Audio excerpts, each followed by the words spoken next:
कहानी शुरू होती है सोनाली से। एक बड़ी कंपनी में 3 साल से काम कर रही थी, पर कॉन्ट्रैक्ट पर।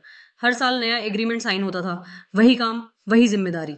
बस फर्क इतना कि परमानेंट स्टाफ को बोनस, मेडिकल और छुट्टियां मिलती थीं और सोनाली को नहीं। एक दिन उसने एचआर से पूछा, मैडम, मैं तो वही काम कर रही हूँ, फिर मेरे साथ फर्क क्यों? एचआर बोली, आप कॉन्ट्रैक्ट एम्प्लॉय हैं, हमारे स्टाफ में नहीं गिने जाते। अब यहाँ कानून बोलता है। भारत के इंडस्ट्रियल डिस्प्यूट्स एक्ट और contract labour regulation and abolition act 1970 के अनुसार अगर कोई व्यक्ति सालों तक एक ही रोल, एक ही सुपरविजन में और एक ही तरह के काम कर रहा है, तो उसे कॉन्ट्रैक्ट एम्प्लॉय के नाम पर स्थायी नौकरी से वंचित नहीं रखा जा सकता। अगर कंपनी सिर्फ कॉन्ट्रैक्ट का टैग लगाकर परमानेंट एम्प्लॉय के बेनिफिट्स से बच रही है, तो वो इलीगल लेबर प्रैक्टिस मानी जाती है। अब क्या करें? पहला कदम, अपने सारे कॉन्ट्रैक्ट्स, मेल्स और सैलरी स्लिप्स एकत्र करें।